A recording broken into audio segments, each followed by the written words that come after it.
Saya belum pernah, mungkin saya kurang gaul kali ya, belum pernah melihat perayaan ulang tahun kemerdekaan negara lain seperti Indonesia. Digabungkan hikmatnya dengan pestanya. Biasanya dilakukan secara terpisah. Tapi saya ulangi lagi, ini seleranya Presiden Jokowi, jadi saya nggak bisa bahas. Dan Selera tidak diatur. personal, Bang. Oh, kan tadi dari awal saya udah bilang, bedakan dua acara itu. Acara kenegaraan itu ada SOP-nya. Dan itu dari zaman dulu sampai sekarang nggak ada yang berubah. Kehikmatan, kesakralan, tata cara, tata laksana, semua sama. Tidak ada yang berubah, tidak ada selera di sana. Karena negara sudah punya aturannya. Yang kemudian membedakan adalah apa yang terjadi setelah acara yang sakral itu. Itu kan pilihan. Itu bukan satu rangkaian ya Bang? Oh tidak dong. Loh, itu kata Bapak satu rangkaian, tidak satu rangkaian. Kata saya satu rangkaian. Bapak kan udah tadi ngomong. Dan enggak, Bapak udah berkali-kali ngomong. Dan Loh, ini kan orang karena saya ngomong diundang, Bapak. bukan saya motong Bapak. Saya kan diundang ngomong, bukan motong Saya Bapak. juga diundang ngomong. Ya. Tapi Jangan Bergantian. dia nanya ke saya Pak. Satu rangkaian, tapi Oke, kata Bang Sadilu saya tidak. katakan bukan satu Bagi saya satu itu rangkaian. tidak satu rangkaian. Karena upacara kenegaraan itu kan ada SOP-nya. Oke. Kalau Anda punya undangannya sampai penutupan itu sudah dilalui. Sekarang kan pilihannya. Ya. Tadi saya sudah katakan rakyat itu datang dari mana-mana dari seluruh Indonesia. Nggak punya kemewahan nih anak-anak nunggu sampai malam, selesai penurunan bendera lalu resepsi. Mau di mana? Sebentar, penting ini. Dan inilah Sebentar, kesempatan. ada SOP-nya kan? Dengar dulu dong. Katanya ngomong punya Bapak, undangannya. Di undangan itu ada tulisan penyanyi Putri Aryani. Di menyanyikan undangan bukan itu nggak? Pak, tata cara Ada nggak? proses resmi. Saya ada undangan. Ada nggak? Saya Bisa anggota tunjukkan DPR, nggak? saya punya. Lah iya. Iya, Ada nggak? ada. Ada kan? Acara resmi Pak yang Ada pakai. rundown ya. Gak ada Acara rundownnya. resmi. Berarti ada yang liar dong Loh, yang kemarin itu. tidak dong. Kan Iya tata acara resmi yang diatur. Nah, Itu Oke, dong Oke, kita bicara. sudah ada Ini SOP-nya. penting ini. Bang Saididu. Berarti ada acara selera. kolaborasi. Ada acara selera ditambahkan di acara perayaan ulang tahun di istana. Itu clear. Itu acara selera. Sekarang saya mau tanya apa bedanya ketika orang berjoget bersama pemimpinnya, rakyat biasa loh Pak. Saya tidak Dengar dulu dong. menyalahkan. Dengan misalnya tiba-tiba lagu Pak SBY muncul di acara saya- 17 Agustus. Saya katakan tadi. Apa dong Mas bedanya Pak, Mas? Saya tanya Pak. Anda. lain. Kok lain? Tetap lain. Itu kan tadi selera yang dikatakan Pak Inti Saididu. lagunya juga beda. Pemilihan lagunya menunjukkan Bos, stylenya. kan berarti kan selera, sama aja. Loh, iyalah. Kuat. Kalau Makanya. bagi saya Loh, saya kan- sepanjang itu tidak merusak kesakralan proses ya kehikmatan daripada proses detik-detik proklamasi, Sah-sah saja gitu, upacara bendera, apapun yang terjadi di situ sepanjang tidak melanggar etika, ya, tidak mempermalukan. Kalau rakyat senang-senang sama pemimpinnya, semua kita berharap bisa ada di Tapi sana kok pada Bang waktu Said sama Mas Roy tidak senang. Bang Deddy masalahnya. Bukan. Yang Itu kalau dia, nggak Bang. bukan hanya kami saya berdua main, loh. Pak. Oke. Netizen Kalau hidupnya banyak yang susah, banget. masa kita semua harus ikut susah? Oke, Mas Kalau Nusron Wahid dulu, boleh. seleranya Mas Bang Said, Nusron gimana Mas nih? Roy, kita ke Mas Nusron. Ini paling Maksud santai nih ke dari selera Minggu nih. Mas Nusron nih. Sudah nyala Mas. Terima kasih. Assalamualaikum warahmatullahi wabarakatuh. Waalaikumsalam warahmatullahi wabarakatuh. Saya mencoba menikmati apa yang ditampilkan oleh Pak Roy Suryo sama Deddy Sitorus. Kalau Pak Saididu mengatakan ini selera, kalau saya mengatakan ini masalah paradigma. Paradigma tentang istana negara. Kalau paradigmanya tentang istana negara dibangun dengan tradisi priayi atau kaum aristokrat, maka memang tradisinya adalah langgam yang sifatnya sakral tadi. Harus begini, harus begini, harus begini. Apa itu salah? Ya nggak ada salahnya.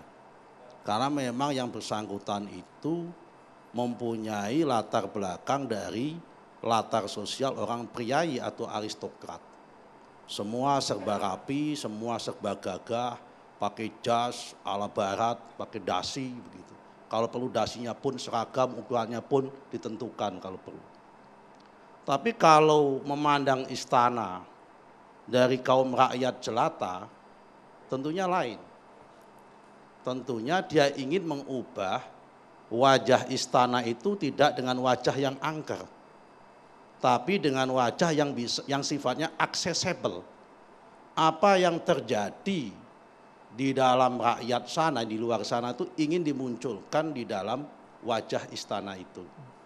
Dan saya kira memang selama 30 tahun zaman Orde Baru kita disajikan upacara istana negara itu, upacara kemerdekaan dengan wajah aristokrat.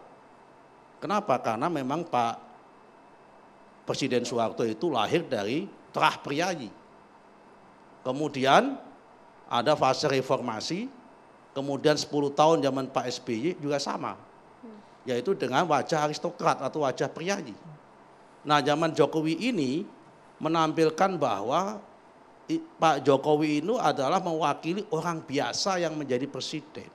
Karena itu dia kemas, dia tampilkan bahwa kapan lagi istana itu bisa dimiliki oleh rakyat.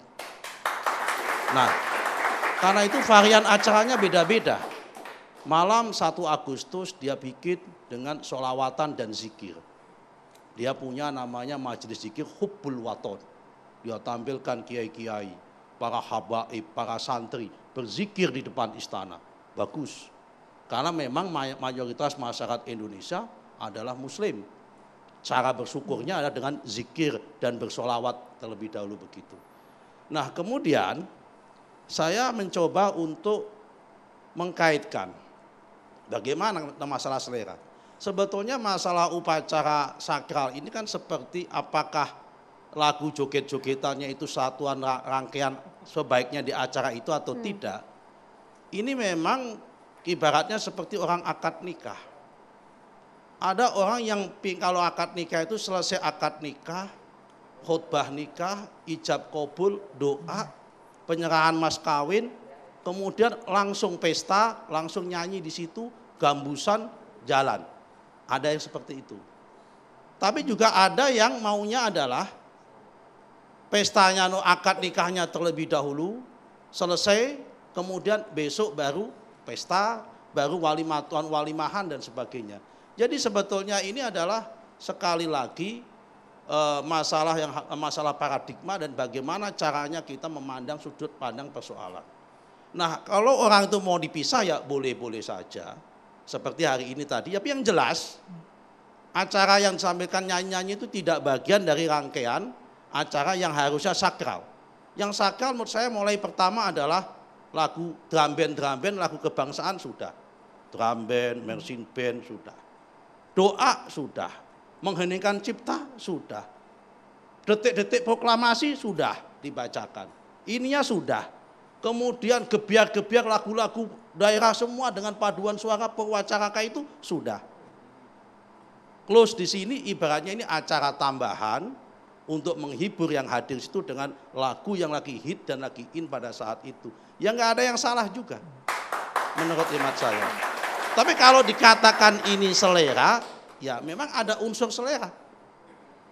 Kalau dikatakan ini bahaya, ya saya lihat tidak ada bahayanya juga. Masa selera nggak boleh. Karena memang rasa bergembira itu adalah berbeda-beda orang cara untuk mengekspresikan untuk cara bergembira. Apalagi ini adalah bergembira dalam rangka 78 tahun kemerdekaan Indonesia yang memang kita wajib gembira, kita wajib bersyukur. Kenapa? Karena memang ini patut kita syukuri dan patut kita ungkapkan rasa kegembiraan. Karena ini adalah rahmat Allah. Merdeka itu rahmat Tuhan. 78 tahun itu juga rahmat Tuhan.